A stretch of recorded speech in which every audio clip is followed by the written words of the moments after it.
Hi, everybody. I'm George, and this is the best little horror house in Philly, the show where we talk about the best horror movie ever made, according to our guest, at least. And I'm stoked to have today's guest here. You've probably read Dr. McNinja, but he's also written the great hard-boiled Wario detective webcomic, Never Enough, The Wario Diaries. He's written for the Adventure Time comic. He's one of the creators of Gwenpool. He's also part of Rude Tales of Magic and Oh These Stars of Space, plus much more.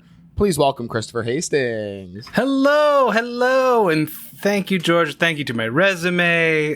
So happy for all of us to be here. Absolutely. I'm stoked to have you here, and I'm a big fan of all of your work. You know, the comics, the podcast, it's all great. So this is going to be a lot of fun. Why don't you tell us a little bit about your history with horror in general? Okay, so first up, grew up convinced my house was haunted. Good start. My parents really tried to make an argument that it wasn't because they literally built it.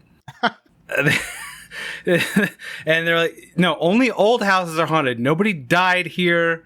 And I was like, it doesn't matter. I'm seeing stuff, So very, very imaginative child. And I think I've always been drawn to horror. Like, I loved the Goosebumps books. That was the big one as a kid. I read them as they came out every month, went to Walden Books for the new one every time. And, watched Are You Afraid of the Dark? So what? Everyone has. Very popular program. But, I think getting older, the big thing for me for getting into the scary movies was that, I grew up in the middle of the woods. Again, parents built the house there.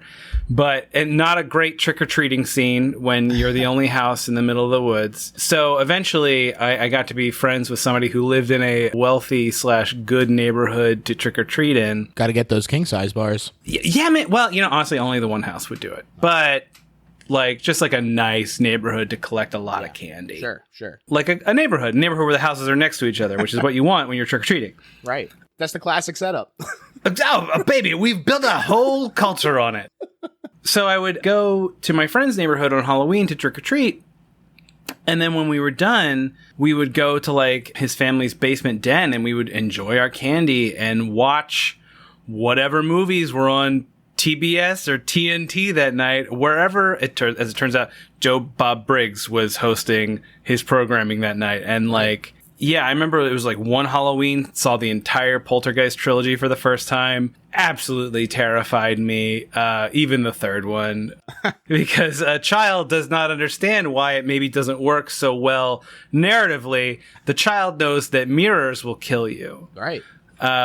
So yeah, that was a big moment. And then later on, I went to work at a Boy Scout camp where we were completely unsupervised as teenagers ruling over children. But when the kids were gone, we were just still there, and we had a campsite with electricity. So everybody had TVs and VCRs in their tents with electric hookups. And I just got to have a complete cultural education when I was 13, 14 years old going to this camp, because they were like, hey, Chris, have you ever seen Evil Dead? Ever seen Little Shop of Horrors? Or didn't know who John Waters was before I was 13, and then got to see Pink Flamingos. Wow.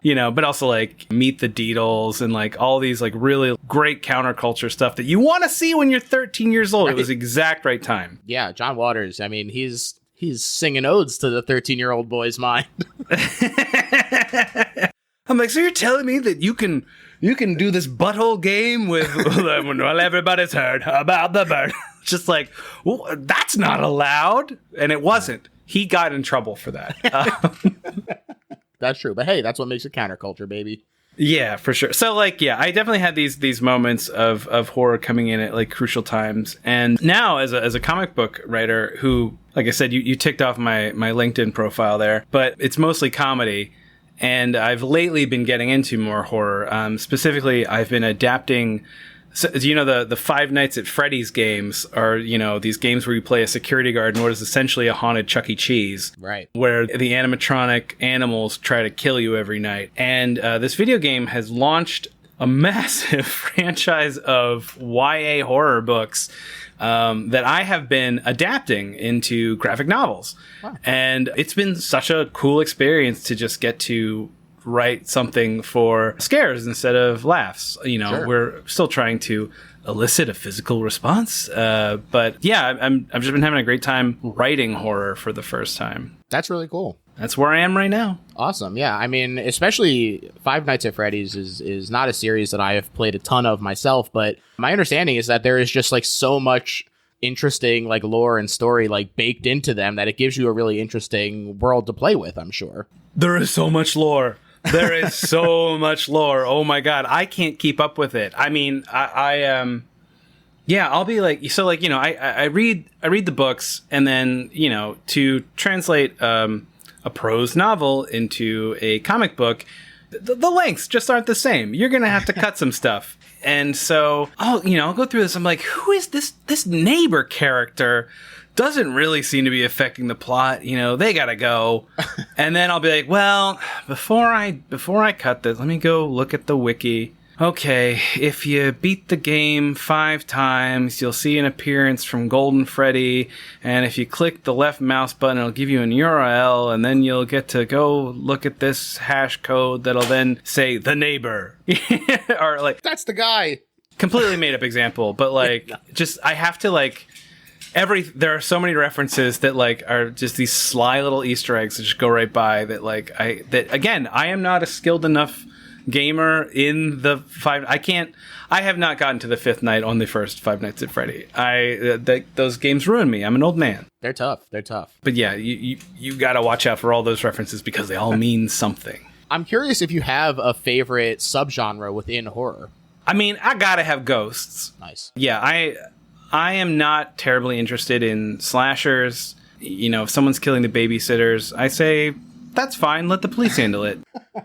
But if there's a cult that's actually connected to an evil god or something, or if there's a haunty house, I need there to be an element of the supernatural in there. That's what really gets me going. And like, especially if you really ride the line of not quite explaining the full picture, you know, like for example, like Us. You know, I loved it until they explained the deal with why everybody has these doppelgangers underground. I thought, like, just explained it a little too much. I was like, if you had just kept it a little more mysterious, let me fill it in my head, that would have been perfect. Yeah, hey, imagination's a powerful thing. And I mean, that fits right into today's movie. Plenty of ghosts, they abound in today's movie.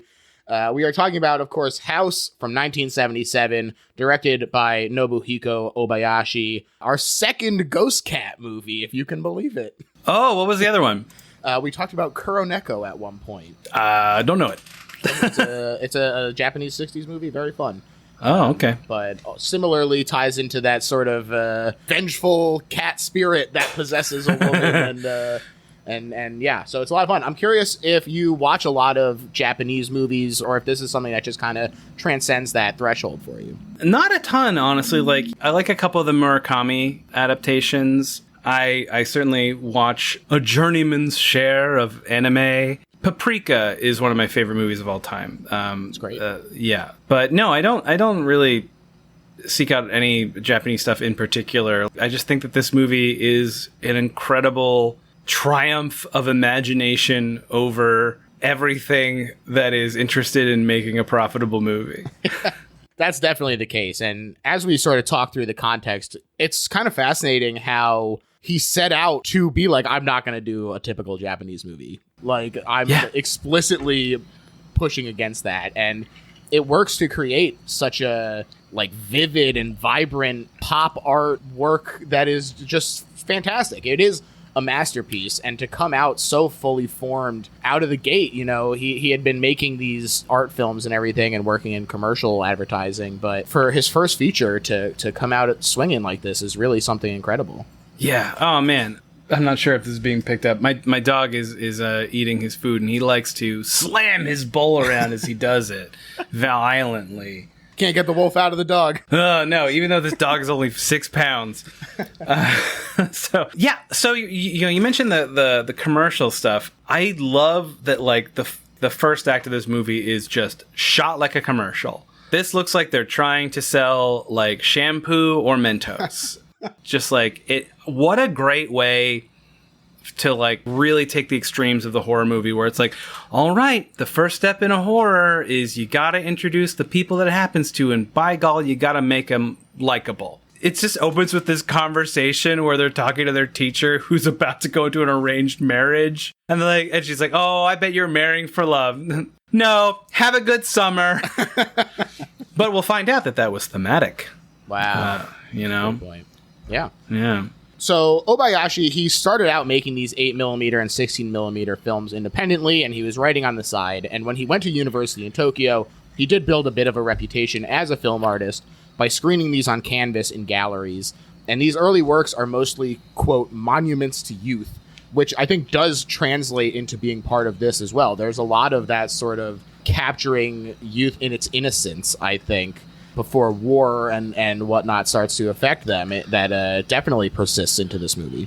Yeah, and gosh, you mentioned the war, and like that is World War II, and that one time the United States used a couple of the most horrific weapons conceivable to man against the Japanese directly affected Obayashi, and that I believe he lost all of his friends. Right. Why? In a nuclear bombing. So there's a point in this movie where this is a film where several schoolgirls decide to go on their summer vacation to one of their friends' aunt's house, who she has not seen since she was a little girl, out in the countryside. Like, she just invites herself and all of her buddies to this woman's house. And on the bus ride there, she's explaining what the deal is with her aunt. And it's a very fun thing where it looks like they're reading like a magazine, or they're seeing like an old newsreel or an old silent movie. It flips back and forth between these different mediums of what happened to the aunt, which is that her fiance had to go fight in World War II, got killed, and, this had a tremendous supernatural effect on the aunt at the end. But what's really funny is that it really contrasts these generations as being like the generation that knew this horrific war and the generation that didn't know anything about it, and it's completely innocent. And there's even this line where when they see the nuclear bomb go off and you see the mushroom cloud, they're like, oh, it looks like popcorn. Right. As the kids are narrating the footage. And I think it's such a great setup for them being plunged again into this cross points, which is the house that will eat them. Right. I totally agree. I think even in that particular scene, which I do love, there's something really interesting about the fact that they are commenting on it. There's a remove there. Mm-hmm. They don't feel connected to it in the same way that someone who lived through it would. Yeah. He took up advertising work to fund these avant-garde projects, and he felt that it was a different time for advertising, especially in Japan. I read an interview in Rue Morgue magazine, and he said, commercials were basically 1 to 3 minute shorts that offered filmmakers a lot of freedom, paid a lot of money, and were generally more fun. Quote, I had a blast making commercials with people like David Niven, Kirk Douglas, Sophia Loren, Ringo Starr, even Charles Bronson. Yeah, I was going to say, he did that great Bronson ad. Yeah. Yeah. Mandem deodorant. Pretty spectacular. Yeah. I actually majored in advertising in college, and you meet so many copywriters who are like, oh, I'm the next F. Scott Fitzgerald. I'm only doing this until my writing career takes off. And this is the updated version for film dorks instead of aspiring authors. Gosh, I mean, have you seen David Cronenberg's commercials? No. Oh my God, yeah, look him up. David Cronenberg did this amazing Nike commercial that's like a Nike's shoe is getting fed into an egg on an alien planet. That's so cool. Incredible. There's this other one that I forget what the ad is for. It's an ad for Snickers or something where it's paranoid noir story where it's they're out to get the secret of my Snickers. I'm not going to look it up right now because I feel like my misremembering of it only will add to the lore of it to the listener as they look it up and they say, it wasn't Snickers, it was Dr. Pepper. The ultimate twist. But yeah, man, Google David Cronenberg's commercials because they are fun. Now, the ad agency Dentsu that he was working with filmed their commercials at Toho Studios.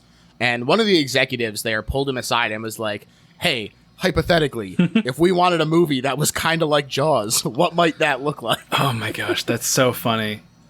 And his answer was, yeah, I can make you a movie that has a 1-word, 1-syllable title. Sure. Similarities in there. He even literally thought they were kidding because Toho is notoriously insular. So he was like, I'll just toss out one of my daughter Shigumi's ideas. And it started with her having just taken a bath and she was like combing her hair in front of the mirror and she goes, "Wouldn't it be funny if my reflection came out to eat me?" Which I don't know if funny is the first word I'd reach for. Funny, really? Wow. Yeah, I do. I mean, so we're getting into like what is so fun about the movie, which is that he said, "I don't care about adult logic. I want this to be like a child is telling you this story. Like right. It's kid logic." Or I would also say watching it dream logic. It's just a step above dream logic, which it's fine. You just gotta enjoy it. This is one of those movies that I get very annoyed by the reaction, which is, "What drugs was he taking? And can I have some?" And it's like the drugs were that he was an artist with freedom. Yeah. And he was trying interesting things. And I'll tell you what, you could not figure out to dump chroma key paint on your actresses if you were high on shrooms. That takes a mind at the top of its craft. Sharp.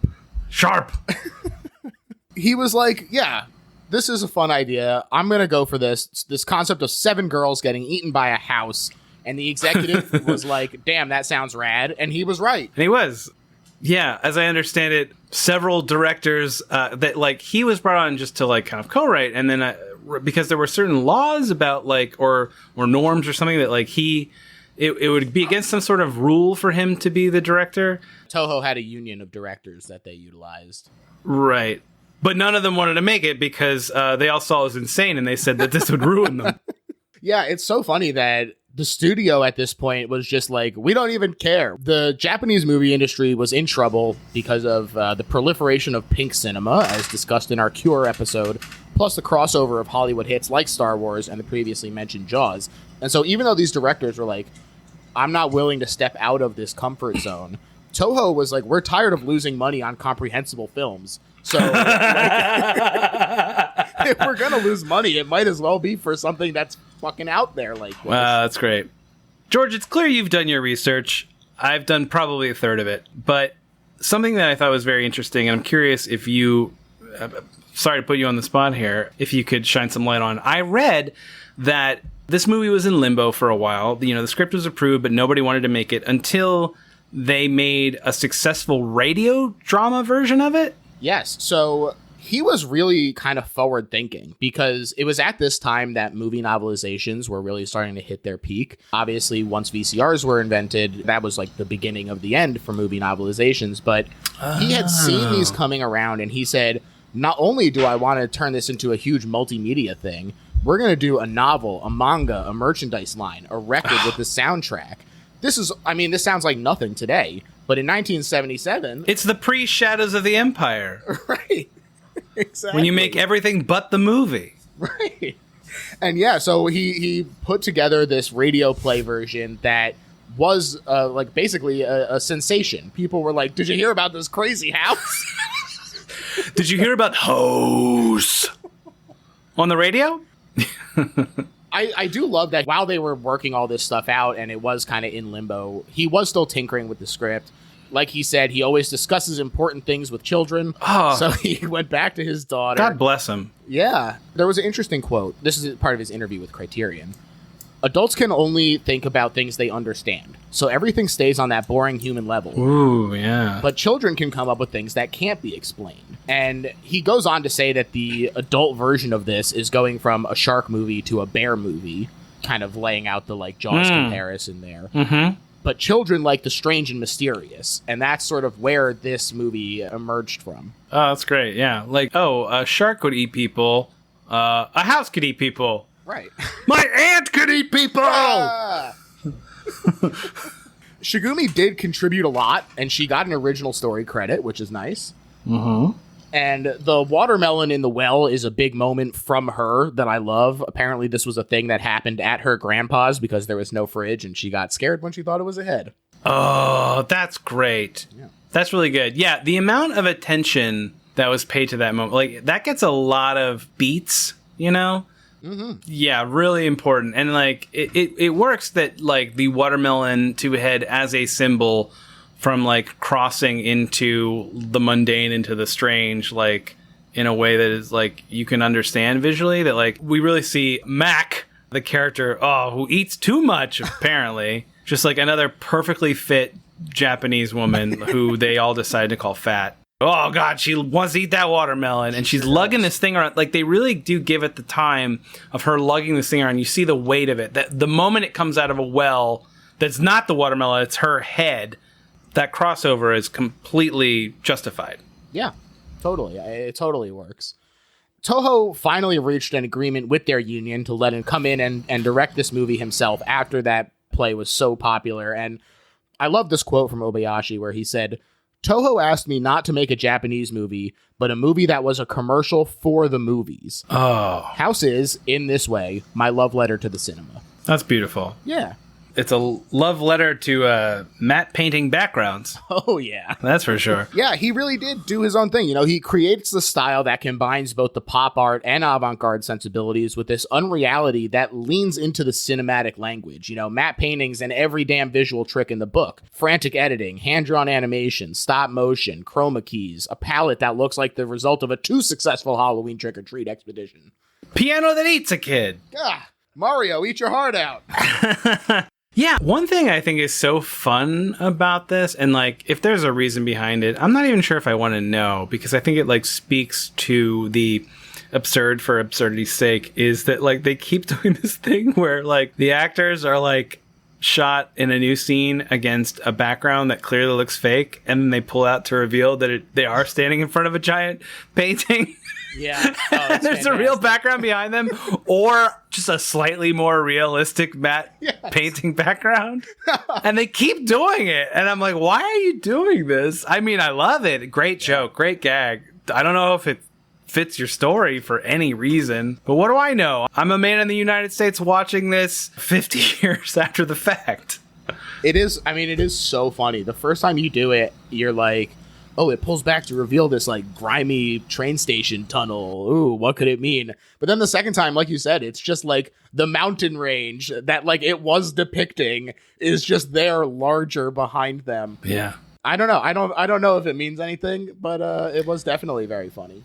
Same thing when their teacher / soccer coach or whoever who is supposed to be who may or may not rescue them, and they keep cutting to his problems along the way to the countryside.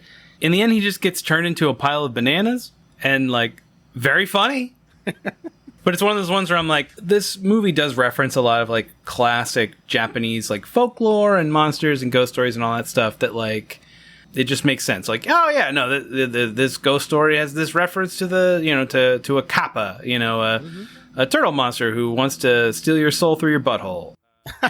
But like that one, I'm like, I don't think I know the legend of the guy who turned into bananas for no reason. Oh, you don't know that one? Oh, it's the best. No, I think I read something about it relating to like the sexualization, and it's kind of like what that fantasy was doing to him, and it's sort of like a phallic metaphor that he just turns into a pile of bananas when she reduces him to Prince Charming, but who knows? Oh, who knows? Okay, sure, I'll buy it. You could tell me anything, because there is absolutely nothing there. I would read into anything. Other than like he rejected the watermelon and said he preferred bananas, and the watermelon salesman turned into a skeleton and he into bananas. Why not? It was so funny. I was thinking there, I was like, I wonder if banana was like their first choice as the opposite, or if they were like, what's the opposite of a melon? A pile of sand, maybe. like just listing things they think he could turn into. And I said, no, let's just turn it into fruit. Yeah. One other quote that I really enjoyed from the Criterion supplements, the director said, if Kurosawa or Ozu were to see it, what kind of direction would offend them most? That's how I'll do it. Ooh, very nice. I think a movie that I might compare this to is Speed Racer, actually. Oh, sure, yeah. I really love what that movie is doing in terms of being a proof of concept for CGI. You know, it's like... This is a thing that is based in reality, car racing, but then we're able to take it to another level by leaning into that unreality the same way that House does. And it sort of is like, you get to really see what they're going for, even if maybe the execution doesn't work every single time. You're like, I understand that this is like, yeah, I'm leaning into my chosen medium, utilizing it at sort of its most technologically advanced, and I just think that it's kind of special that way. And they get away with it by saying it's for kids. Yeah. Both of them. Oh, no, my kid wrote this movie. I mean, I do think that's like some of the special effects I think is like so great that like he was just like, I'm gonna try this and we'll see if it works when I'm in post. We don't know. And like that did lead to some really weird looking, like you can see the artifacts on like the blue screen stuff. But like, yeah, man, like figure out a way to make this vampire head fly and bite a butt. Like if that's what it takes. That every movie should have that. Yeah. My only complaint is that like the vampire butt bite didn't like set off, you know, the infection or whatever. But again, that's adult logic. That's on me. There wasn't enough time. Who knows if they had stayed alive for another couple hours, maybe she would have started to turn. Yeah. Well, this gets to something I think is interesting is, you know, the horror concept of the final girl or the last, you know, the last one standing. Mm-hmm. And watching this movie for the first time, I really thought that it was going to be, well, we haven't talked about the girls' names. Right. So the girls all have a nickname based off of a singular cartoonish trait that is both their strength and their downfall in the movie. Mm-hmm. And so it is Gorgeous, who is sort of the closest we have to a main character. It's her aunt's house, and Gorgeous is pretty, but like also Gorgeous is like the English version. I think like if you were to like follow a more strict translation, it's more that like the name would be something like is very attentive to her fashion, you know, or something like that. Like make sure she's constantly looking in the mirror and touching up her makeup and stuff. Sort of self-focused in a way. Yeah, because like let's be honest, like they're all equally pretty. They're all actresses in a movie. Right. So, yeah, and then there's Fantasy, who sort of has a big imagination, and of course is the first one to see everything that is fucking crazy about the house, and nobody believes her because, oh, Fantasy. Classic Fantasy. You're just, you too imaginative. And then there's Melody. Melody, yep. Who likes to play music. And Prof, or Professor, or, you know, if we're going by Commedia dell'arte, Il Dottore. You know, she's the nerd, the intellectual. Right.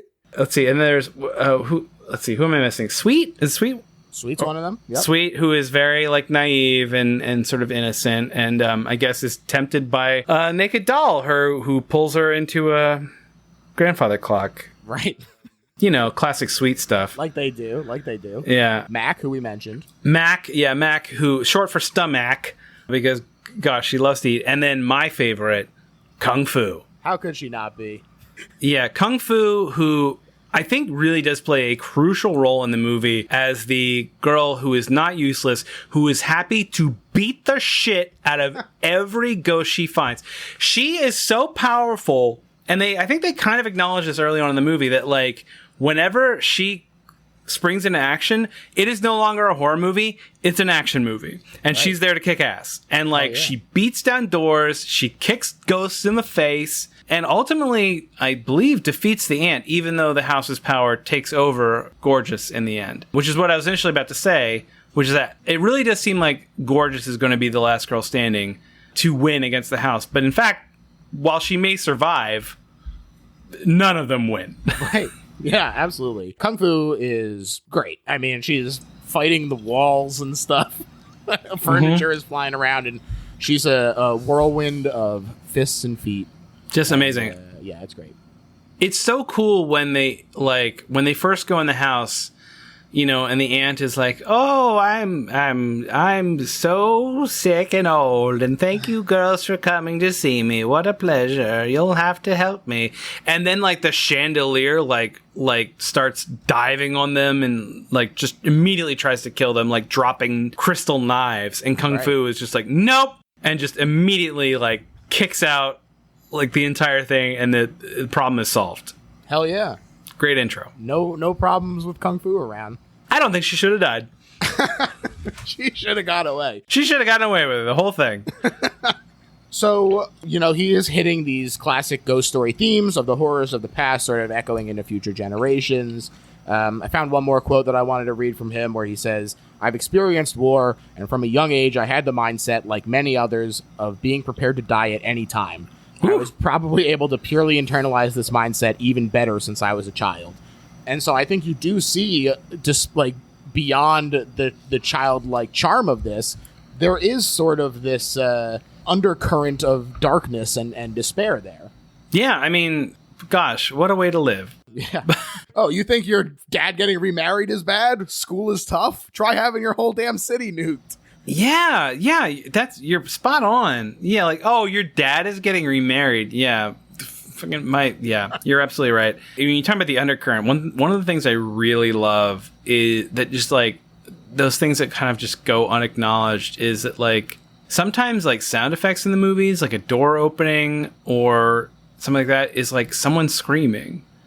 Like the ghosts, because the house has eaten many unmarried women before this pack of girls show up. Right. And like occasionally you just hear them and the girls don't hear them, but like literally like a door open, like it's a sound effect being replaced. Like you open a door and it goes, no, like, and they don't acknowledge it. They don't hear it. Mm-hmm. Most evident at the point whenever Gorgeous, already possessed, it's like, I'm gonna call the police, and when she picks up the phone, like all you can hear is people crying for help, and she's like, oh, no connection.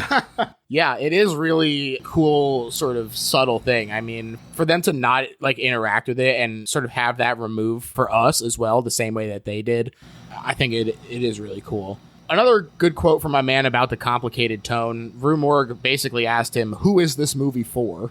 And he said, movies can make children extend themselves beyond their capabilities, but can also make adults feel like children again. Wow. I believe movies make you think about humanity and the world in these various ways, so I never think of a target audience when I make my films. Target audiences are also a commercial imperative, so I'm not interested in them at all. Oh, beautiful. Love it, love it.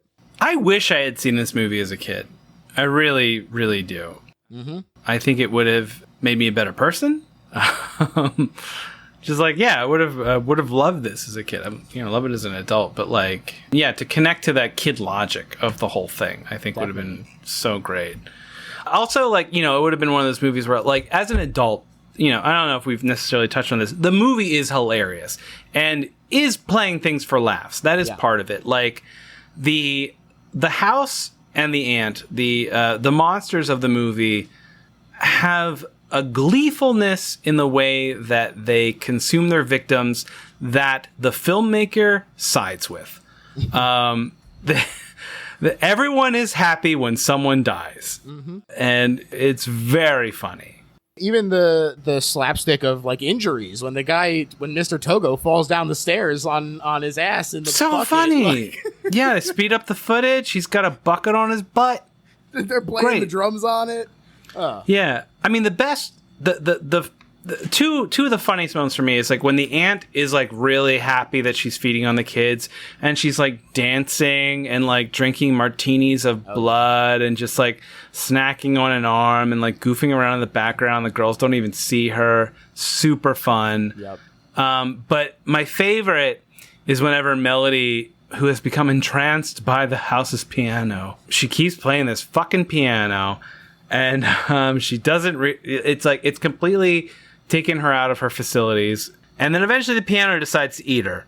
Sure. And it starts with her fingers, and like it's just like it's like the lid closes over the keyboard and gets her fingers, and then she looks up at her hands and she just laughs. She's like, my fingers are gone. And then she goes back to playing, and then it takes her hands, and then when like it's down to her wrist, she kind of realizes what's going on, and at that point the piano eats her entirely. And as the piano is chowing down, there's a very strange psychedelic moment that is again this sort of anti-realistic sort of childish CGI thing happening where, the body is sort of half there, half not. You can't tell what's real, what isn't. And you see her like legs and butt sticking out of the piano as it's like munching on her. And then in the foreground, her head floats down and looks over and she's like, oh, that's very naughty. And she just like laughs at it. And it's like, God, that's great. It's like, it's such a perfect illustration of how, a haunting will drive you insane and like kind of put you on its side very much, like as we see in like sort of like a Shining kind of thing when, Jack is like fully on the side of the hotel. Like, we see that here, but it's played way funnier. I also think that there is an interesting dynamic there with the acting in this, partially because Obayashi casted mostly like commercial actors. Like these are like models for Japanese commercials that he was hiring, not like movie stars. Great. And so it does create this kind of like weird delivery from a lot of them at times that I think does work really well to just kind of keep you a little bit off balance, where you're like, oh, this is an interesting way to sort of communicate this. I think that they do a really great job with the script, especially because it's not really the kind of thing where you can be like, oh, okay, I see, like, I'm going to dig into this character development here. Like, it's not really that kind of performance. And so they really do a great job with it. Yeah.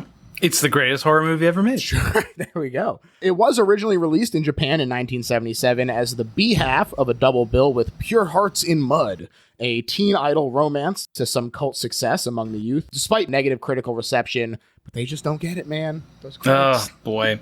Gosh, that's funny. That's so funny it was released as a double feature. I think I have only seen one double feature my entire life, and it was because my parents took me and my brother to a drive-in, thinking that the drive-ins were dying out, and this was in the 90s, so they were right and wrong at the same time.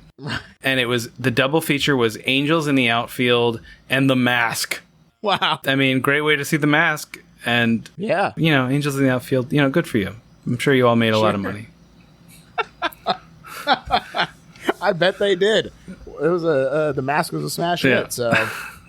Obayashi was pretty upset about these reviews, though. He said there weren't many, but the ones that were there were so bad that they seemed genuinely malicious to him, saying this isn't even a movie and dismissing it on absolute terms. It says at the top, it says House, a movie. If there's anything... It's like they didn't even watch. It says it at the beginning, it says it at the end. It's a movie. It doesn't claim to be anything else. It's also interesting because it was rarely seen by international audiences, and it had kind of faded out until Criterion/Janus restored the film print and began screening it internationally. Wow. And it really is kind of an indicator of the great work they're doing, because it's kind of come back around to being cool to hate on Criterion as pretentious or cultish, but the archiving work that they do really is important, I think, and brings us great movies like this. Yeah, gosh, no, they earn their cred with this goofy shit. If they're gonna put the work on this, they can do whatever they want to, le bête, or whatever. Sure, you got to sell your Colors trilogies so that you can work on the goofy stuff. Yeah, exactly. Yeah. So let's get into the actual plot as much as we can here. I do love this amazing operatic opening. It does break the fourth wall by introducing itself as a movie, and it is part of his being proud to have made a filmmaker's film. He said, you get these electric lights, deep-ass voice going, O's, like you mentioned. And the O turns into a lipstick red mouth holding an eyeball with fangs. It's such a perfect introduction to sort of what you're going to get. Incredible design work, yeah.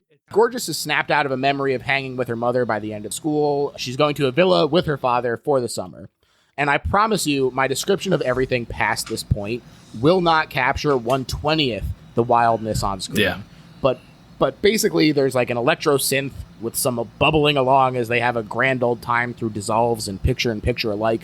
The music in this movie is also incredible. I think it's super fun, very weird, goblin-esque, that like electro. I love it.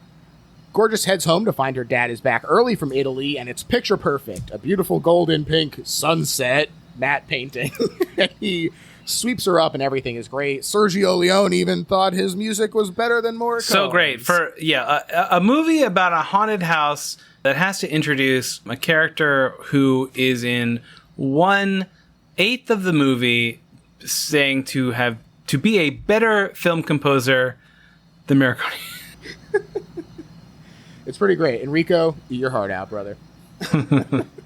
This movie is also playing with fables a lot, part of that childlike direction. Mm-hmm. And so here's the woman to fill the spot of wicked stepmother, Ryoko, despite not doing anything wrong the entire movie. God, she tries. But that also, that's important to the ultimate demise of Gorgeous, that, nobody wronged her. Mm-hmm. She has to sin to be punished. There you go. I love Ryoko's got her like personal wind machine and flowing down. Yes, very fun, especially near the end. I do think it's ironic how the dad brings her up after Gorgeous asks about a souvenir from the trip, where it's like, oh, that's kind of... Yeah, got you a mom. Got you a stepmom. And I love how you can sort of hear it creeping in through the music first. Yeah. Gorgeous is pissed about this. She reminisces about the times that her and her father had together and how the mother's memory is being disrespected. So she won't go to the villa with them. And she flees for her room. I really like the way that she says it, where she's like, she's kind of having these like very sweet memories of her mom, and she's kind of like laughing.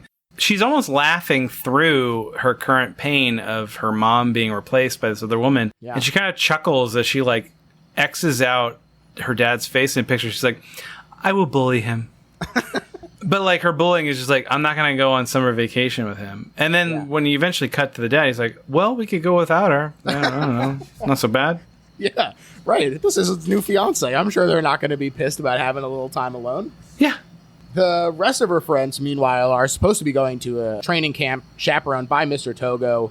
The girls do all think he's cute, except for Kung Fu, who's not impressed. Kung Fu, the voice of the audience. Mr. Togo is not cute. Apologies to the actor. I'm sure they styled you that way. The problem is, Mr. Togo arrives, and he's like, my sister is having a baby, which means her inn is closed, which means no camp. And I just laughed so hard to myself thinking about how much it would suck to be a parent and be like expecting your kids to like fuck off to a camp for the summer. And then the day of, they're like, just kidding. We're here all summer. Yeah. And by the way, something like a pregnancy, by that point, you know it's coming. You can plan. You know, yeah. But I mean, it shows like maybe what like a fucking doofus Togo is. Great point. Gorgeous does invite them all to her aunt's house as a way to solve all their problems. Plus, connect with her mom. That's another sort of through line here. Yeah. The aunt is stoked, though. Come on in, said the spider to the fly. I've waited for your letter for years, said me to a delicious hot dog. And it finally arrived. Thank you, hot dog. The cat knocks over a picture of the mom, which is portentous. The stepmom says she'll stop by the aunt's house eventually to talk to Gorgeous once she's had some time to cool off. My first trial in becoming her mother, she says through the tears. Boy. Quick musical number. Good morning, everybody. Yeah. Man. Togo, like I said, he falls down the stairs. He lands in a bucket, and he's scooting around, and he has to go to the hospital now, he says, while he's literally like just like calling them, which is a funny like incongruity. Yeah, he has to go to the hospital to get the bucket taken off of his butt. But he says he'll meet the girls there, and this is where we get our first look of the joke of them standing and saying goodbye in front of the beautiful landscape, and then it goes to the side. Great joke. We don't know why it's there. Who can say? Gorgeous is late because she was looking for Blanche the cat, but not only was Blanche the one who sent the chaperone to the hospital, she's also in the train seat waiting contentedly for Gorgeous. Yeah. Again, this really does speak to the kid logic. Like, the cat obviously brought the letter from the aunt, like hand-delivered via cat. And then, you know, the cat hung around. Was like, well, I like this cat. Oh, the cat's gone. Oh, the cat's in the train. Oh, the cat belonged to my aunt this entire time? Wow. Well, time to make dinner. Yeah.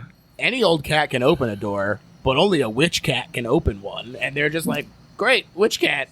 Done and done. I mean, it's so funny that they introduced that, like clearly, like, you know, any old gun can be on a table, but only this gun can be on a mantle. I don't know, the cat closing a door only kills one of the 7 of them, you know. That's true.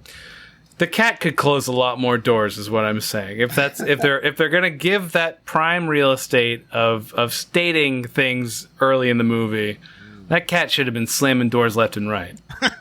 Great point. Yeah. It does open a lot of doors. It does do that. But as they said, any cat can. So every time it happens, I'm like, oh, well, don't worry about it, Chris. Any cat can open a door.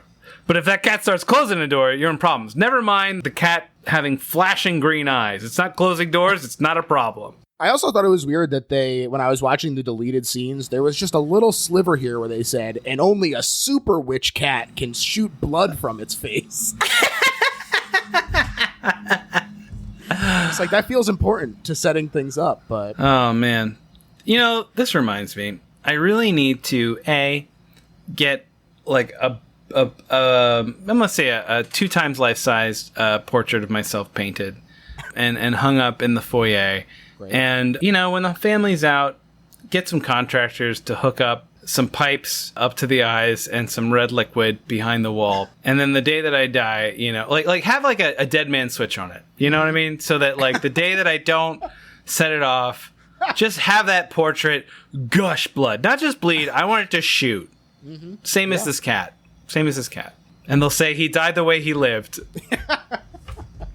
Being a problem for us. Well, we're going to have to clean this up now. Thanks, Christopher. Yeah, exactly. I do love this animated train moment, though. And also on the train is a propped up magazine about horror movies that's never talked about or anything. Oh, yeah. So fun, right? Yeah. It's one of those things where it's like, well, it's a long day on set, and we have to make our own fun. Here it is. This is where we get that experimental moment that we were both talking about, where Gorgeous tells them the backstory of her aunt, and it's presented like they're watching this footage. The kiss, where they kiss so passionately that it starts to burn, a kiss of fire. Yeah. That's fun. And she also has a cat that looked just like Blanche back in the 40s. Must have been a different cat. Must have been. Must have been. Definitely not vengeful cat spirit. Could have been a cat that you can kill by stabbing one of its many portraits. No way. The fiancé does get shot down in a plane. He's never to return. I love the shot of the aunt holding the rose and gripping it so tightly that she bleeds. Oh, so great. Also, like, in the memory, I think this is really, like, great for the origin of the aunt becoming a spirit. When her fiancé is shot down, it's one of those 2-man, like, fighter planes, and he's the guy in the back, and it's the guy in the front that gets shot, and he is just like so stoic. He's like, this plane isn't gonna crash. Like, he has that face that like he is in the exact level of denial as his soon-to-be demon ghost fiance has. Right, I promised her I would come back, so there's no way that this will happen. Yeah, so this isn't real. And then, of course, she's clearly distraught at her sister's wedding, which does cut to the nuke. It is both fury and literal at this point. The bus drops them off as they all make their way to the forest to grandmother's house, and we finally get a full introduction to our cast as they cross the bridge. Now, it's funny that it's this far in. It's here's funny the names. they were so close to doing it. They were doing it like there's a scene when they first show up and they think that they're all going to go off to sports camp without Gorgeous, and they say each other's names and they do their thing, but like they do like 5/6 of it. They're so close to finishing the job. And then here they do like full on like zoom ins on every single one of their faces. And like, by the way, in case you didn't know, this one is smart and this one loves to eat and this one will kick you in the face. And this one has a guitar. It is funny. It's like a old sitcom style, like zoom-ins on their faces as they like turn and go, "Oh, hey!" It's great. I mean, it's what makes the movie so fun. Like, how much more effective is it that we do this goofy stuff in their intro to similarly kill them in such absurd fashions? Like, it's beautifully balanced in that way. They do stop and meet the melon salesman, though, who is actually the composer of the film's soundtrack, Issei Kobayashi. Yeah.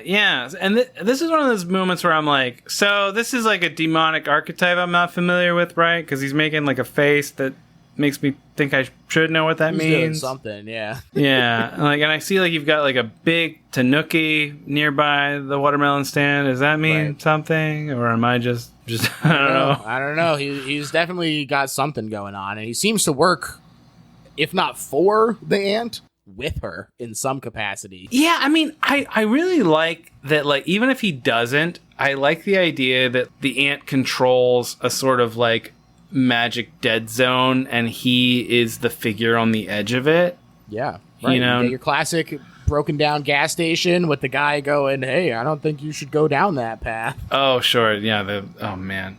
You know what's funny now? I'm realizing, like, I don't know any example of that except for Cabin in the Woods. Texas Chainsaw, the original. I haven't seen it. I don't like slashers. It's a good one. Tell me a ghost made him do it, and I will watch it. It doesn't have to be even true. A ghost made him do it. Yeah. Okay. Great. I'll check that out. It's pretty wild. Hey, I will say, in the Halloween series, a cult did make him do it. Yeah, that's fair. I watched the first of the current, like the new ones, and I really liked whenever they went to like the podcasters went to go bother him in prison, and the other prisoners are like having their Renfield moment all around him. Like I thought that was fun. I think it is fun. That's all I needed. Just a whiff of the supernatural there. It is very fun. Yeah, I don't need to talk about the one after it. That's fine. It's not very good. I know. I haven't watched it. I heard it was bad, and I don't need to watch it. It's the kind of thing where it's like slashers get so bad at points that it's like this one is bad, but I have seen worse movies in the Halloween franchise, and not an insignificant number of them. Sure. So it kind of lands in the middle of the pack just by accident. Man, it's so funny. It's such a miracle. Every single movie, every single TV show. What an incredible alignment of stars and studio money to make every single one of them. And you dare make a bad one? Come on, guys. And yet, many have. Most have, as it turns out. Wild the way that worked. They should stop. This is my opinion. I think that they should stop making bad movies and make good ones. Sorry for the hot take, but... Wow. Yeah. Wow. Wow. I mean... I don't feel comfortable agreeing with you on microphone right now, but... You're doing a big wink, nodding vigorously. Yeah. This melon guy is also the voice who says... House. Right. So there's another fun... He got to do a lot of the good stuff in this movie. Yeah, he did. Sells him a watermelon. Oh, prime roll. Blanche does open up the gate for them and jumps into Auntie's lap. Once again, any cat can open a door. I'm like, great. No, that's not spooky to me. You've told me that cats can open doors. I don't own a cat. My dog can't do it. I have cats. They can open doors, no problem. To a frustrating degree.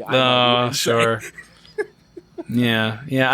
I can see in the background of your zoom shot here, I see several doors that have handles, not knobs. Yeah. A catnip, as it were. They love it. They love it. I do love, we get our first look here at the aunt, but we also get one like unsettling shot, I think, is like from the demon's perspective, where it's kind of just like detached from everyone and it's kind of like shaky and floating above them. Oh yeah, they do a little bit of an Evil Dead thing there. Yeah, and I was like, oh, maybe that's supposed to be like the evil spirit of the house. Yeah, maybe. And then they drop it. I think it comes back like one other time, but infrequent, to be sure. Yeah, I watched it streaming on HBO Max. Sign up at HBO Max/Christopher for 10% off. No, I'm kidding. Only watching House. Yeah, exactly. You only get 10% off of watching House. And it's the Doctor Show, not this movie. Dr. Cutty, how was your weekend?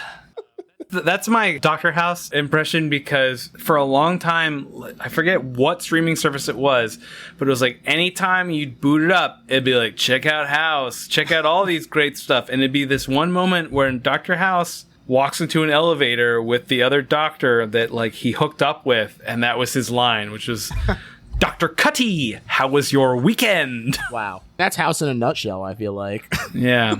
I also loved when at the beginning of every episode they went, lupus. Always. It's never lupus. But yeah, I watched it streaming, and there are moments where the camera is purposefully low frame rate. And I was like, is something wrong with my streaming service here? Because this is giving me a headache. No. Oh no, I guess it's ghost vision. Oh yeah, baby. You gotta have a ghost vision. I hope it's over soon. It's making me sick. Oh no, is this what it's like to die? Wow. Constant slight nausea, and I don't get to see things in full HD as I am accustomed. Things are jumping around. Oh, yeah, gosh, you die, and then death says, sorry, man, I know you were used to HD. I know you were used to a high frame rate. That comes with the body, dude. Sorry. Life is streaming. It gets choppy. I do also love one of the girls is like, hey, I'll take a picture of all of us. But then the cat's eyes flash green, and the camera floats from her hands and smashes on the ground. Yeah. I forgot to also mention another deleted scene was they were like, even more super cats also can have telekinesis powers. Really? On the train. Yeah, they say this? Really, no. Oh, yeah, you could tell me anything happened on your, Criterion Laserdisc that you watch it on. Especially with this movie. Literally, you could say anything. That's true. It's not really fair for me to be like, of course they didn't say the cat has telekinesis, because they very well could have. Yeah. Kung Fu does save them after the chandelier drops some of these diamond-like bombs, which I did think, more like nuclear imagery. Ooh, yes. Although a poor lizard is not so lucky. It does get stabbed by the chandelier. We also get this great grinning skeleton in the master bedroom, which is also where the piano is. I love the skeleton. Sure. It dances constantly. Skeleton shows up and is like, oh, my fiance was a doctor and so was my dad. There you go. So what? We got a skeleton. Auntie does talk about how bustling the village used to be and how girls used to come by all the time for lessons, but things have changed, which is very eerie. You realize, she fucking ate all of them. Yeah. A huge clock chimes seemingly from nowhere. When they drop the melon in the well, Auntie is like, dang, Mac, you're so round you look good enough to eat. But it does take on another level beyond just rude-ass family members. She also says the bright sun scares her, which, this vampire stuff that, sometimes gets played with and sometimes doesn't. It's like, oh, sure, okay. They don't like the sun. Auntie does go to bed while the rest of them eat. Mac disappears when she goes for the melon, though. And Fantasy goes looking for her and says, wow, she didn't even get to it yet, as she starts pulling up the melon. But instead, it's Mac's head, calls her name and then bites her ass, says tasty, and falls back in the well after puking up a bunch of bloody water. Just a delight. Yeah, and then that's it. Mac is just another ghost among the many in the house at that point. She got to do her one scare, and then she was absorbed into the collective. Right, exactly. And Fantasy collapses in front of the girls, who ask what happened. She also makes a reference to the Momotomo A movie that paired with this when they say, oh, Hearts in Mud. Oh, really? Yeah. Oh, man, I did not catch that. That's great. It's fun. Really fun. It's funny to imagine being like, oh, yeah, this is going to kill. Oh, no, when this movie comes out, everyone hates it. Damn it. It won't be appreciated for a long time. In 50 years, though, they're going to be like, wow, great reference. Auntie does come to see what's the matter, and she's healed enough not only to get out of bed, but to get also out of the wheelchair. And she says, oh, you gave me energy. Yeah, because she's eating them kids. That's right. They go to check and see the melon is back attached. Fantasy living up to her name, they assume, even as she sees Auntie doing a cheeky little glimpse of her eating an eye from the melon. So great. I love it. I love how quickly the movie drops the pretense of being like, so you all know the house is fucked up and the aunt is the problem, right? Great. Okay, she's gonna pop an eyeball out of her mouth to fuck with you. I love that they just cut to the chase real quick. Yeah. Oh, it's super fun too. She's really teasing them, having fun with it. Mm-hmm. Now, they can't find Mac anywhere. They're washing the dishes and the water turns to blood. No reaction from the girl who takes a giant gulp of it. Yeah, man. Love that. I love every time they don't react. I think it shows how deep and doomed they are in it, Yeah, and speaking of how doomed they are, Auntie, this is where she's having this time of her life. She's dancing and telling stories and saying, don't worry, you'll see Mac, with the subtext being, because I'm gonna eat you all. Yeah. It's more text than subtext, really, but Fantasy sees Auntie go through the fridge, and she comes out in the foreground on the rafters. I love this. She does this magic. She dances with the skeleton and, eats Mac's hand and half a goldfish. The cat starts singing along with the music that's playing. Wonderful. Yeah, gosh. Yeah, imagine Exorcist where, at... What was it? Paimon? Who's the demon? Yeah, Paimon, yeah. Paimon. When Paimon is Pazuzu. Pazuzu. Paimon is from... Hereditary. Hereditary, yeah. Oh, gosh, I'm mixing up my P-demons. God, I'm going to get slaughtered in the comments for that. All right, well, imagine when other name for Satan is, really messing with the priest and, just decides to, have, a little musical number, celebrating how much they're winning. Yeah.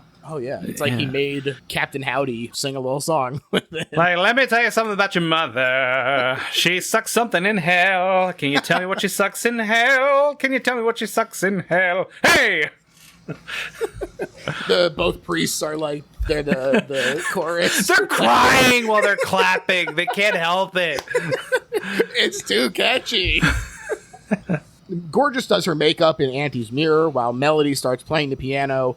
And I haven't looked into this. It's possible it is explicitly an homage, but I'm starting a conspiracy theory that the opening of Welcome to the Black Parade is like mimicking this piano because it sounds so much like it. And it also, I mean, I don't listen to a ton of My Chemical Romance. I certainly haven't in a very long time. But based on what I know about Gerard Way, this feels like the kind of thing that he would be into. It seems like he's seen the movie. Yeah. So I'm starting that conspiracy theory. If you agree, sign up for the newsletter out there. Yeah, great. I'm in. The Skella Man is grooving behind her, and I love we get this beautiful shot of the house from outside. It's like kind of a nice moment to pause and say, all right, let's reset before we really get into the house popping off. Gorgeous is possessed. Obviously, that's what happens when you do your makeup in your demon aunt's mirror. Yep. Again, plays to her weakness, her vanity. Sure does. I love these great changing images, too, and then the shattering glass and crying blood, and then she reflects the mirror and cracks herself, becoming a silhouette of flames. It's incredible. I hate when that happens. I mean, you have to go back with the makeup for sure, but it's part of it's part of growing up. It's such a cool image, but it's also like one of those things where like I was like, is she dead? Is that how she... Because, again, I was saying, like, I was surprised that, like, I thought she was going to survive and escape the house. I really did. Yeah. Up until that moment when I was like, oh. Well, it felt weird that, like, I'm like, she's just another victim. And then when it became clear that it's like, again, it's that dream logic where it's like she kind of combines with the aunt until the end when it seems like stabbing the right picture in the house kills off the aunt. Right. And then it's just like she sort of takes up the avatar of the haunted house later on. Yep. Yeah. Melody's music becomes unhinged as we check in with the rest of them, and they all rush to the music room as she starts to scream. Yeah, she's playing Obla Di Obla Da. The most unhinged piano song you can imagine. Dun dun dun dun dun dun dun dun dun dun dun dun dun. The cat starts singing along with her again. Yeah. Meow, meow, meow, meow, meow, meow. Sweet is also having troubles of her own. She does get attacked by mattresses and pillows. Okay, yeah, so Sweet's death sucked. The comfiest. That is the worst death. And I appreciate that, like, it's based on, like, a real nightmare, but, like, basically she gets buried in mattresses. So, and then I don't know why, but they're like, you know, there's a pile of mattresses and they're like, oh, here's her underwear. Okay. And then, oh, no, actually what happened is that she got eaten by the big clock later. Right. And I'm like, it seems like the impression that you're supposed to get is she turned into that doll. I mean, yeah, right. Exactly. But that's not what happened. She shows up in the clock and then she bleeds green like she was a darned Vulcan from the Star Trek series. And that's not right. Wow. But again, child logic. You can't be bleeding green, Sweet. It's not allowed. You're a human, not a Vulcan. Melody says the piano bit her, but she's fine otherwise. And then I love this misdirect where it seems like they're going to be like, or is she? And then it turns out that what's wrong with her is she has diarrhea, I guess. This captivates me. This moment, this fake out in the middle of the movie where it's like, uh-oh, something's wrong. She's got a grumbly tummy. She goes to the outhouse outside the place and she's calling, I guess, she's calling from fantasy, right? Mm-hmm. And the most imaginative one. Oh, so tormented because of her imagination. So it's like, oh God, what is the now converted demon ghost version of Melody want? And then you see the hand creeping out and like calling from the outhouse, beckoning, and then her face peeks out. She's like, I need toilet paper. I love this because this is also like, this is a trope. this is a thing. I had to look it up because I remembered it from Legend of Zelda Majora's Mask.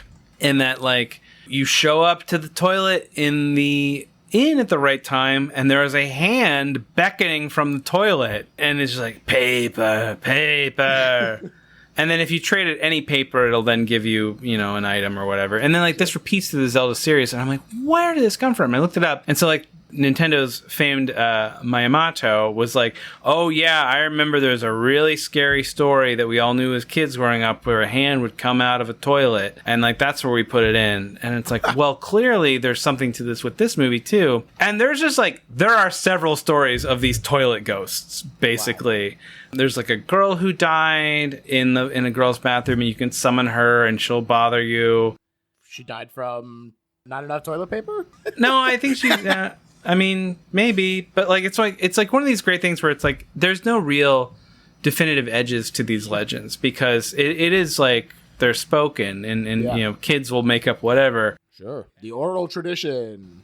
Yeah, as I mentioned previously, the kappa, the turtle spirit monsters who, like, they're these water creatures, but like, oh boy, you don't want one to reach up through a toilet and try to grab your soul through your butt. Right. Like, they'll do that. And then there's like this other demon who, like, again, this is another mix where it's like this guy will like if you go to the wrong stall and you're out of toilet paper, and when you're done, like, someone says like, do you want red paper or blue paper?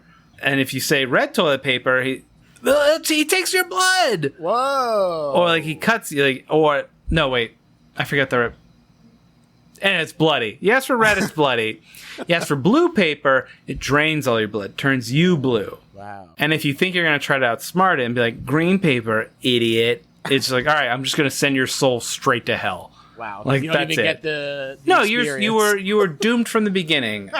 And then also that hand, the beckoning hand, is also like a Japanese mythological thing where it's like, if you're just like walking down a hallway, you may see a ghostly hand beckoning like that. And that is like, so like that is a meaningful imagery. And the idea that they subvert it with the toilet thing is very fun when you read all these Wikipedia articles after the fact, like I did, because I didn't grow up with it.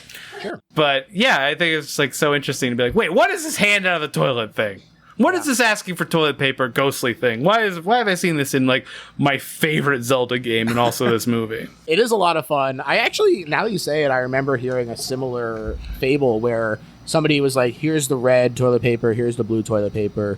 You take the blue toilet paper, you wake up with a poopy butt. You take the red toilet paper, you see how far the outhouse hole goes. Oh! Matrix references! We got it! I know how to wipe my butt. Show me.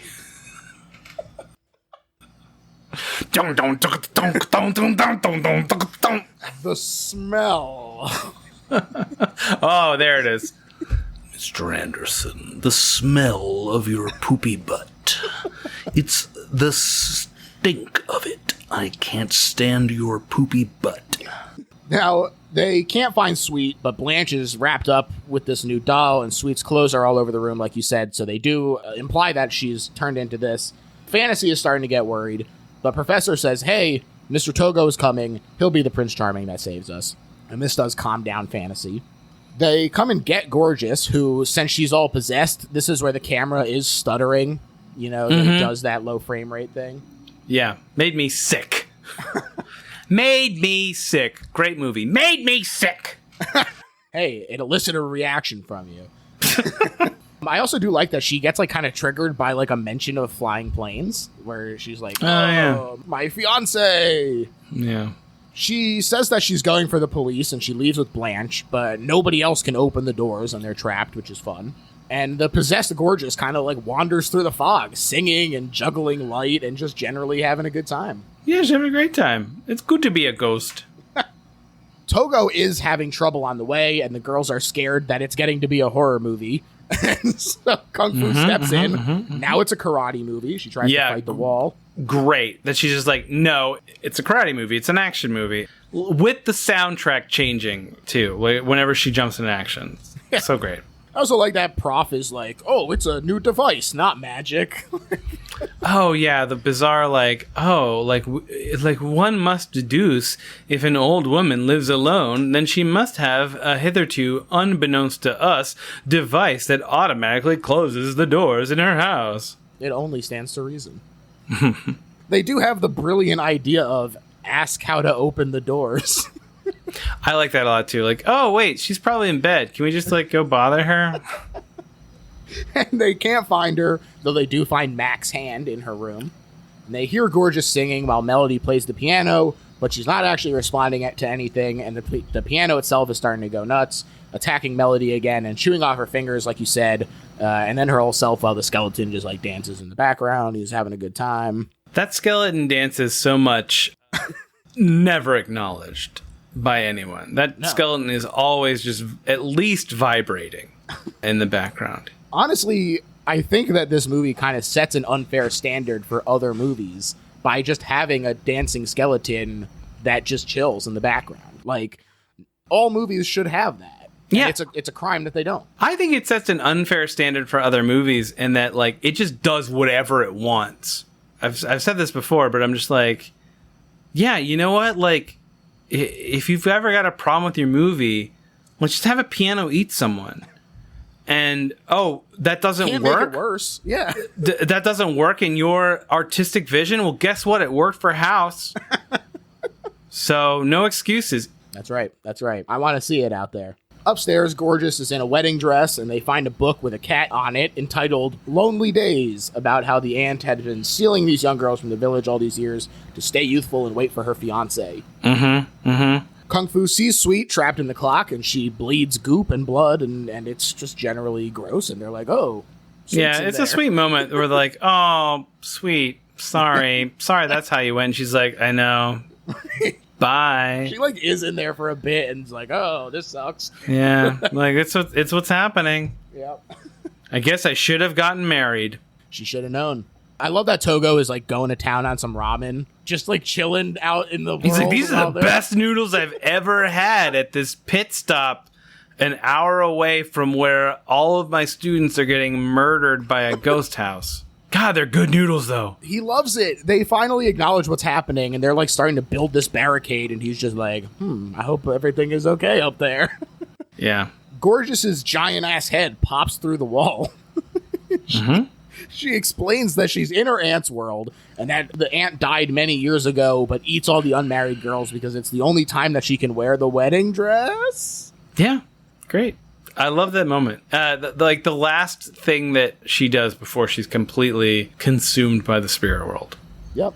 I also love this great animation of the house getting like giant and spooky as it fully becomes the other world. Now it's your turn. Just let me eat you, she says. The painting of the cat sort of like lights up and meows while the camera flies around, and Kung Fu fights the furniture, and we find Gorgeous in the fog there as well. Meanwhile, Togo is just straight casual in his ride over still, chilling. He's having a great time. The professor realizes that Blanche is the key. But when Kung Fu goes for the painting, she's killed by a lantern. This is, I think, one of the most grim deaths because it's not as out there as like some of the others, and it takes like a while where she's just like hanging there and like struggling with it. You're like, oh god. Well, she's the strongest of them, and so, it takes the most to kill her. Yeah, I guess so. And even then, her legs, independent of her body, are able to break free and deliver the killing blow to the cat portrait. That's right, just like the lizard at the beginning. Her friggin' back half keeps wiggling. Oh, beautiful. Beautiful, comes full circle. We love a synergy. I also do love, this cat painting changes in this moment as it becomes fully evil and it becomes psychedelic kind of. I just watched that Louis Wayne documentary, and he was an English artist that made these like psychedelic cat paintings in the Victorian era, and I was like, oh, it kind of reminds me a little bit of that, so I wonder if there was some influence happening. Oh, you know what? Probably. Could be. Hey, I'm going to say it. There was some influence there. There you go. The painting, though, does fall apart as she kicks it, And the animated cat reaction is really fantastic. I think I got it on my shirt somewhere. There we go. Yes. There he is. Yeah, there he is. So, George is wearing a gorgeous house shirt that features a sort of a collage of flowers and sort of iconic imagery from the movie, including the scowling cat and the moment when Kung Fu dies and accepts her fate amongst the dead. That's right. It's also got the fun, ending house here at the bottom of my hand. And for you, the listener, there's a graphic on the sleeve that mimics the graphic at the end of the film. Perfect. Imagine that on a shirt. You better believe it. The future really is now. The painting does fall apart, but the cat image is still there, and it's spitting blood furiously. So much blood. So much blood that it's flooding the house. Yeah, they're floating on, the wood panels and everything. Also, Gorgeous is, erupting blood as well, which I thought was interesting. Yeah. Finally, Mr. Togo does start to get to the edge of the castle here. Jaunty piano and saxophone are playing on the radio, which is fun. Things are looking good. Yeah, and the melon guy tells him that they were eaten, and they were delicious. And then Togo says, I don't like melons, I only like bananas, and this kills the melon guy, and he turns into bananas. Also kills Togo too. It's a moment that you really do have to be okay with to enjoy the entire movie. Yeah. It doesn't make sense, and you just have to be okay with that. Right. I think, look, if that's enough to undo all of the goodwill that this movie has earned up to this point, that's a whole other issue. The pile of bananas as Mr. Togo looks very good. It's a great visual gag. Oh, absolutely. Now, back at the house, Prof loses her glasses and gets eaten/dissolved by a piggy bank that drags her under the blood when she reaches for them. Uh-huh. She does the Velma, my glasses. Yeah. Again, her intellectuality is her downfall. So true. She needs her glasses to read. If only she would give up on the idea of trying to read, she would have survived. Her pride. Cometh before the blood dissolving. Yeah. And she also is like a mermaid for a second, in her death. She's like, oh, this is great. I love frolicking under the blood. It is a weird kind of serene moment for her. Yeah. Blanche and Gorgeous are just vibing, but she comes down and she lures Fantasy into her arms, and her eyes twinkle because obviously she's going to get it. Yeah. It turns out Fantasy made it to the very end, but ultimately gave in to her loyalty to Gorgeous in the end, and ignoring Fantasy, which is very interesting. She must have known that her friend was full on possessed, and then just ignored all the signs in the end, and then succumbed. I mean, what's left for her at this point? There's a feeling almost of her just being well, I now feel what the loss is like, and I can't handle it, and I'm walking into the maw of this cat demon. Yeah. But, if she wanted to, she could have escaped and just gone to a different school or made new friends. But sure. She had a lot of life ahead of her, but she decided to throw it away. Damn you, Fantasy. The stepmother shows up. This is hilarious. You get the wind machine blowing her scarf straight up. A long sequence of the stepmother delivering her promise of going to retrieve Gorgeous as her first challenge as a mother.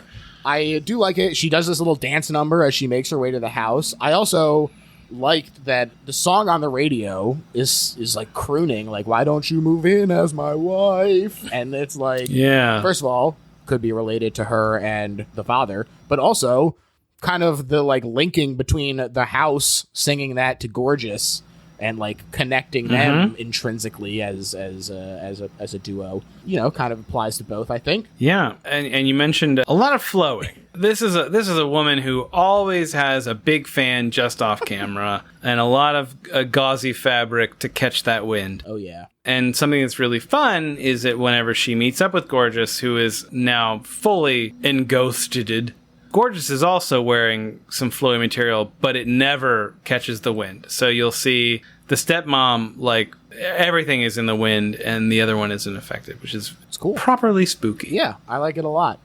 And Gorgeous does open the door. She welcomes her in. She says, my friends wake up when they're hungry, and her eyes flare as Blanche runs across, and the stepmother erupts in flames. Yeah, a quick death for that asshole who would dare date my dad. Dad gets off scot-free. Yeah, Dad was smart. Yeah. He just said, well, I guess I'll never see my daughter again. Or this new girlfriend. He's off filming the new spaghetti western. Yeah. It is, like we said, it's sort of playing with this fable stuff. So we get a moral at the end over dreamy colors in Gorgeous's head. She says, even after the flesh perishes, one can live in the hearts of others, together with the feelings one has for them. Therefore, the story of love must be told many times so that the spirits of lovers may live forever. The one thing that never perishes, the only promise, is love. Nice little wrap up there for old Gorgeous. I guess, but it's also like every single time you retell this story, my friends and I will be in the forever purgatory of the hungriest house on the planet. That's true. That's true. Hey, the sacrifice for love, I guess. I guess. We do get like a sad song over the credits that sings about like getting older over footage Very of the girls. short credits. Yeah. And they do double down on the fable aspect by having an animated close with the house looking like a gingerbread house, a la Hansel and Gretel. Yeah. Yeah, I just think that the ending really works for me. It comes together in a way that is melancholy, but still very vibrant, much like the movie itself. And now, Christopher, we've reached the part of the episode where we sum up why this isn't just a good horror movie, but is, in fact, the best horror movie ever made. And I'm going to let you start. Certainly. I believe that by unshackling itself from adult ideas of stories having to follow logic or justification and allowing simply the most childlike, or I should say, primal or connected to the subconscious ideas of what is terrifying to be highlighted with such garish and cartoonish and experimental effects, I feel like that this movie really connects primally to what is scary to a human being. And I think as like a little cherry on top of that sundae, the idea that it presents it with so much humor and like lightheartedness, I think that contrast only makes it stick in the craw of our terror centers even more firmly. Yeah. And that is why I believe this is the greatest horror movie ever made.